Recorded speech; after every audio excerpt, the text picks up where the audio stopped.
اچھا، اب یہاں پر عورتوں کے متعلق میں ضرور یہ بات کہوں گا، عورتیں اس بات کا خیال رکھیں کہ اللہ نے تمہارے اوپر جو ذمہ داریاں دی ہیں وہ بہت ہی عظیم ذمہ داریاں ہیں. تمہارے کندھوں پر ایک پورے خاندان کی عزت ہے، تمہارے سروں پر ایک پورے نسل کی ذمہ داری ہے.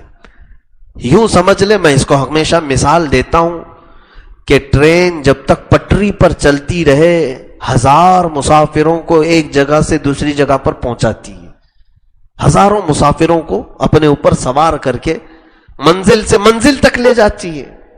کب؟ جب وہ پوری پٹری پر صحیح چل رہی ہے.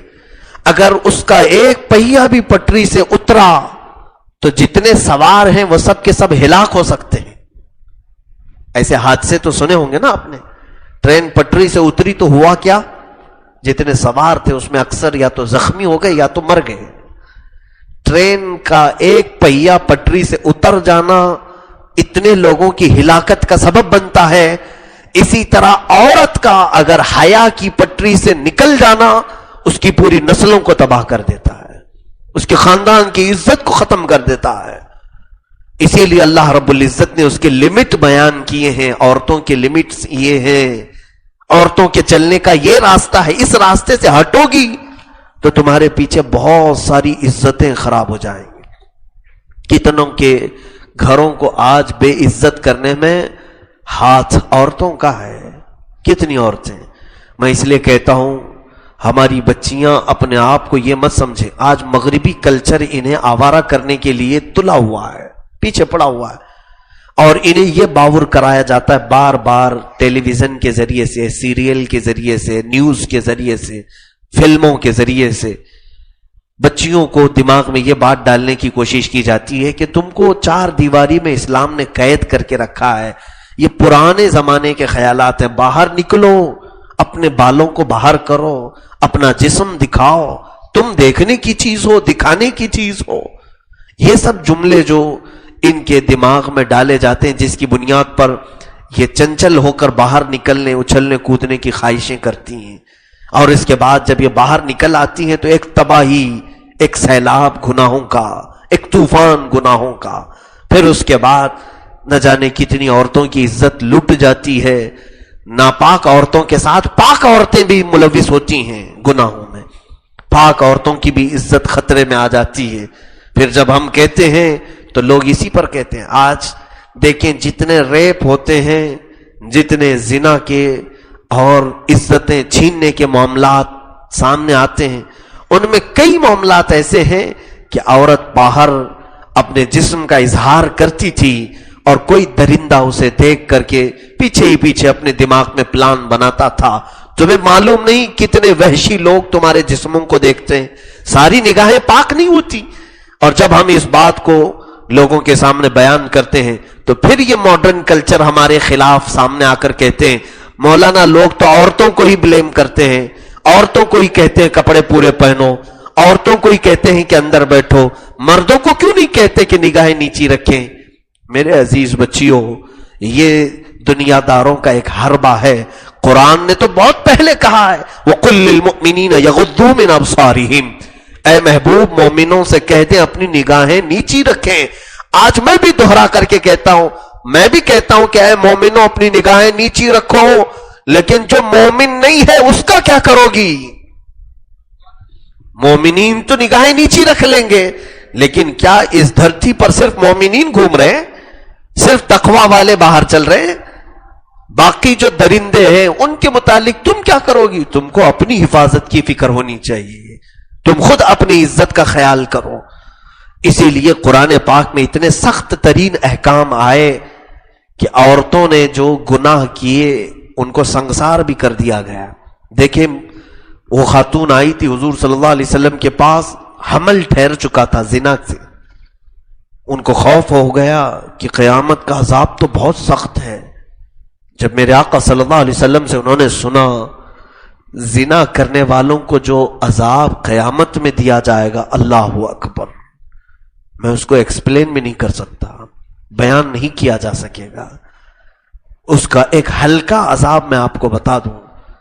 قیامت کے دن کچھ لوگوں کو ننگا لایا جائے گا اور فرشتے لوہے کی سلاخیں آگ میں گرم کر کے ان کی شرمگاہوں پر مار رہے ہوں گے، اور ان کی شرمگاہوں سے پیپ اور خون نکل کر تیز بدبو پیدا کر رہا ہوگا۔ اہل محشر چیخیں گے کہ یہ ہے کون؟ کہا جائے گا یہ وہ لوگ ہیں جو اپنے ستر کی حفاظت نہیں کرتے تھے، اپنی شرمگاہوں کی حفاظت نہیں کرتے تھے۔ ان کو اس طرح سے قیامت کے دن لایا جائے گا، ان کی شرمگاہوں پر آگ میں تپا کر کے سلاخیں ڈالی جا رہی ہوں، وہ اس درد سے چیخ رہے ہوں گے جس سے میدان محشر ہل جائے گا۔ میرے عزیزو، یہ تو ہلکا عذاب، پھر دوزخ میں جانے کے بعد کیا عذاب ہوگا یہ اللہ بہتر جانے۔ قرآن پاک 19ویں پارے میں اللہ تعالیٰ نے فرمایا وَمَن يَفْعَلْ ذَلِكَ يَلْقَ أَثَامًا، جس نے زنا کیا اسے اثام نام کی ایک وادی میں ڈالا جائے گا۔ جہنم کی بہت ساری وادیاں ہیں، بہت سارے طبقے ہیں، بہت کمرے ہیں اس میں الگ الگ۔ اثام نام کی ایک وادی میں ڈالا جائے گا۔ یضاعف لہ العذاب، اس کے عذاب کو ہر پل ڈبل کیا جائے گا۔ یہ اثام نام کی وادی کیا ہے؟ تفسیر میں فرمایا مفسرین نے کہ جہنم کی ایک ایسی وادی، جہنم کا ایک ایسا ہال جس کے گرمی اور جس کی سختی سے خود جہنم دن میں 70 بار پناہ مانگتا ہے اللہ کی بارگاہ سے۔ اے اللہ کیسا ہولناک یہ کمرہ میرے اندر تو نے رکھا، یہاں کن لوگوں کو ڈالا جائے گا؟ زنا کرنے والوں کو، مرد ہو یا عورت ہو۔ اسام نام کی اس وادی میں انہیں جھونک دیا جائے گا۔ آج لگتا ہے لوگوں کو کہ جسم کا لطف اٹھا لیں گے، تھوڑے مزے کر لیں گے، یہ منٹ 2 منٹ کے مزے کے لیے اتنا ہولناک عذاب اپنے سر پر لیتے ہیں لوگ، چاہے وہ مرد ہو یا عورت ہو۔ کتنی دیر کا مزہ ہے یہ، کتنی دیر کا لطف ہے یہ؟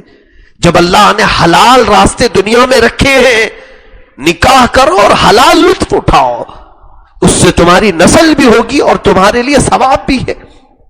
ایک مرد اپنی عورت کے ساتھ جمع کرے، رات گزارے، کوئی گناہ نہیں، اگر وہ حق زوجیت ادا کر رہا ہے تو اسے ثواب ہے، اس بات پر ثواب ہے۔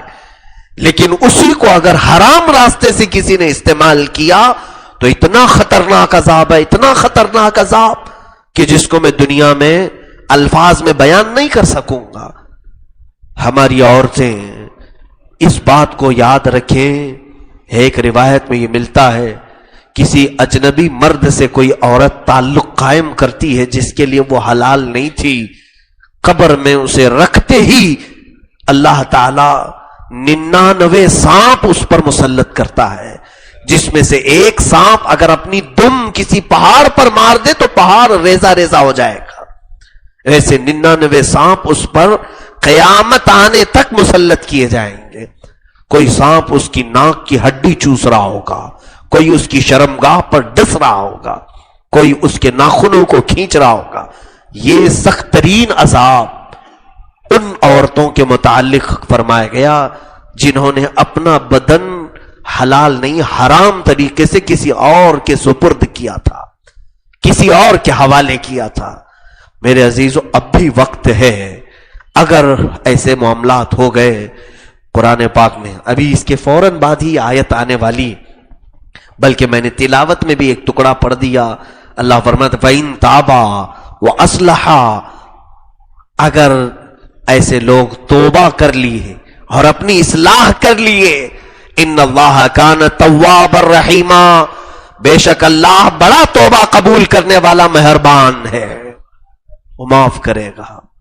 جب تمہارے پاس یہ آپشن ہے تو اس غلاظت میں اپنے آپ کو زیادہ دن تک مت چھوڑے رہو، کہیں ایسا نہ ہو کہ اسی بیماری میں تمہاری موت ہو جائے، اسی مرض میں تمہیں دنیا سے اٹھا لیا جائے۔ کتنے ایسے لوگ ہیں انہی ناپاک کرتوت کی بنیاد پر ایڈز جیسی بیماریوں میں مبتلا ہو گئے، جنہوں نے اپنے جسموں کی حفاظت نہیں کی۔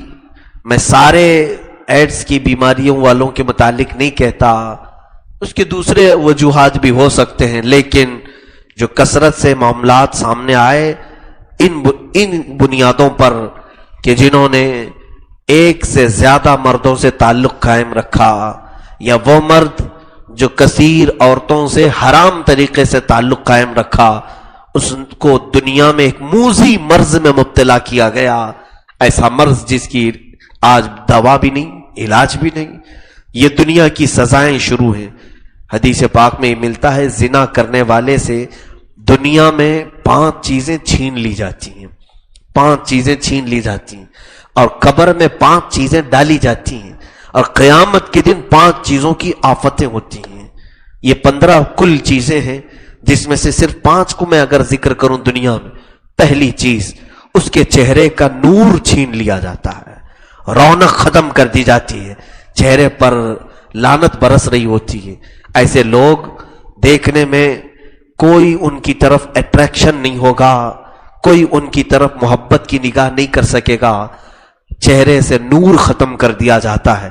دوسرے نمبر پر اس کے رزق سے برکت ختم کر دی جاتی ہے۔ زنا کرنے والا لاکھوں کا کمائے لیکن اس کے پاس کچھ نہیں رکھا جائے گا۔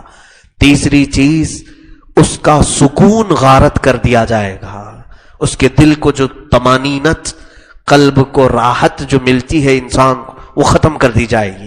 ہمیشہ گھبراہٹ کی شکار، ہمیشہ بے چینی کا شکار رہے گا۔ یہ 3 چیزیں ہوگی۔ چوتھی چیز، اس کی اولاد کی برکت ختم کر دی جائے گی، اولاد، نسل میں خرابی آئے گی، زنا کرنے والے کی اولاد پر بھی اس کا اثر پڑے گا۔ اور 5ویں چیز جو خطرناک ہے، بزرگوں نے فرمایا کہ خاتمہ برا ہو جائے گا۔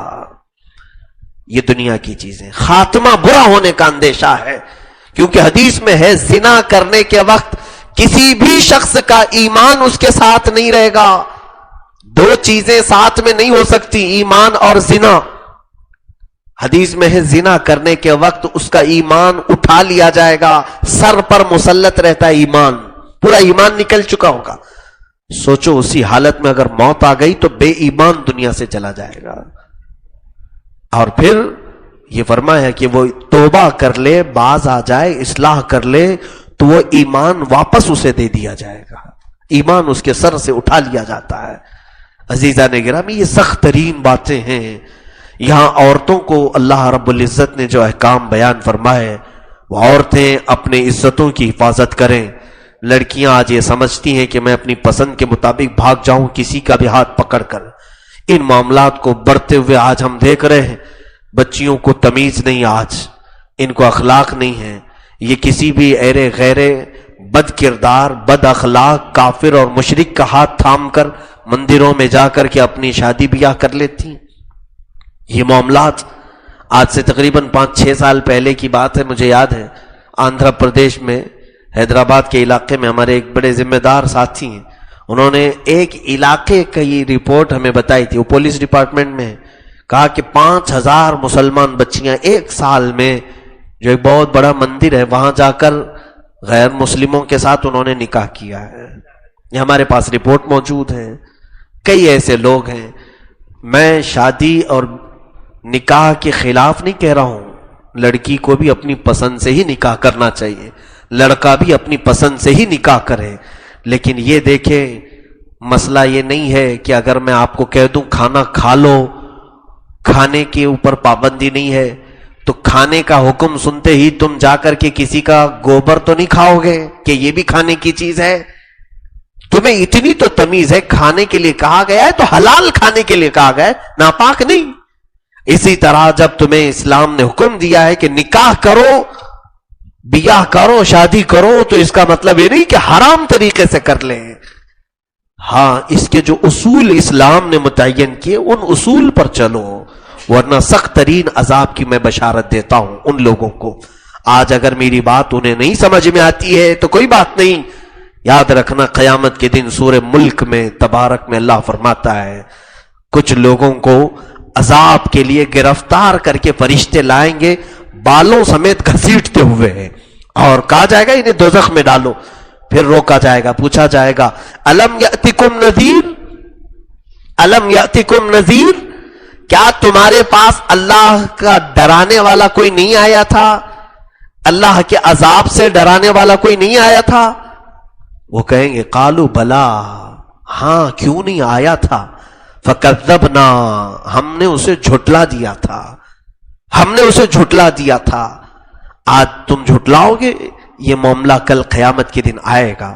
اور میرا رب قرآن پاک کی جو آیت میں بیان فرما رہا ہے وہ جھوٹ نہیں ہو سکتا۔ ایسے ہزاروں کو لایا جائے گا۔ میں نے اپنی ذمہ داری پوری کر دی، جو مجھے اللہ کے عذاب سے تمہیں ڈرانا تھا میں ڈرا دیا، میں آپ تک اس چیز کو پہنچا دیا۔ آگے اگر نہیں بچو گے تو کل قیامت کے دن پکڑے جاؤ گے اور پھر پوچھے جاؤ گے کیا تمہارے پاس کوئی نہیں آیا تھا؟ انکار بھی نہیں کر سکو گے۔ اگر انکار کرو گے بھی تمہارے ہاتھ بولیں گے، تمہارے پیر بولیں گے اے اللہ آیا تھا ڈرانے والا، حدیثیں بھی سنایا ہے، قرآن کی آیتیں بھی سنایا ہے، مگر اس نے نفس امارہ کو غلبہ دیا، اپنی خواہشات پر ہی جیتا تھا اور یہ باز کبھی نہیں آتا تھا۔ پھر کہا جائے گا اس کو عنقریب دوزخ میں ڈھکیل دیا جائے۔ عزیزان گرامی، اسی لیے اس وقت کے آنے سے پہلے، پکڑے جانے سے پہلے ہمیں اصلاح کی طرف بڑھنا چاہیے، توبہ کر لیں۔ ہمارا جسم اس قابل نہیں کہ اللہ کے بڑے بڑے عذابات کو سہ سکے۔ آج کبھی ٹرائی کرنا ہو تو موم بتی میں یا گیس چالو کر کے اپنی انگلی تھوڑی آگ میں ڈال کر کے دیکھ لو، آگ کی چمڑی کیسے جلتی ہے۔ ارے کبھی تیل اچھل کر کے ہمارے ہاتھوں پر لگتا ہے، 2 دن تک اس پر پھپھولے ہو جاتے ہیں، آبلے پڑ جاتے ہیں، اور پھر ہم کیا کیا لگا کر کے اس کو ٹھنڈا کرتے ہیں۔ جلنے کی جو جلن ہوتی ہے یہ قابل برداشت نہیں ہوتی۔ اور سنو، اس دوزخ کی آگ کو 100 سال جلایا گیا تو وہ سفید تھی تو لال ہو گئی، پھر 100 سال اسے دہکایا گیا تو فرمایا گیا کہ وہ دوزخ کی آگ نہایت کالی ہو چکی ہے، ایسی کالی کہ اگر کوئی ہاتھ بھی نکالے تو ہاتھ بھی نظر نہیں آئے گا۔ دوزخ کی آگ، اور اس آگ کو ایک روایت میں 70 مرتبہ، ایک روایت میں 7 مرتبہ دھو کر کے دنیا میں بھیجا گیا۔ تو اس آگ کی گرمی کا حال یہ ہے، اس آگ کی گرمی کا حال یہ ہے۔ ابھی چند دن پہلے افریقہ کی کسی سرزمین پر کسی عمارت میں آگ لگی تھی، بہت بڑی آگ۔ لوگ تو تماشے دیکھتے ہیں، ویڈیو بناتے ہیں سب، لیکن آگ کو ختم کرنے کے بعد جو لاشیں لائی گئی تھیں روڈ پر سلائے گئے تھے، 50-60 لاشیں میں نے جو دیکھا سب کوئلہ ہو چکے تھے، کوئلہ، کالا کالا ہاتھ، کالا پیر، کالا چہرہ، چمڑے کا تو نام و نشان نہیں۔ کسی کی آنکھ پھوٹ کر کے باہر آئی ہوئی ہے، کسی کا بھیجا پھوٹا ہوا ہے۔ میں دیکھ کر کے دہل گیا، اے اللہ یہ دنیا کی آگ نے اس قابل بنا دیا، اور دوزخ کی آگ کو ہم کیسے سہ سکیں گے، کیسے برداشت کر سکیں گے؟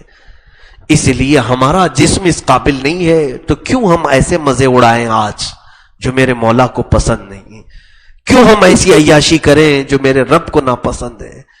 توبہ کر کے باز آ جائیں۔ ہر وہ مرد اور ہر وہ عورت اپنے گھروں میں توبہ کریں، اصلاح کریں، اور شریعت کے خلاف اٹھنے والے قدموں سے باز آ جائیں، اپنی آنکھوں کی حفاظت کریں۔ پھر اللہ رب العزت خود کئی جگہوں پر اعلان فرما رہا ہے، میں بخشنے والا مہربان ہوں۔ اللہ بخشنے والا مہربان ہے۔ ہزاروں لاکھوں گناہ کے بعد بھی بندہ جب روتا ہے تو مولا اسے معاف کرتا ہے۔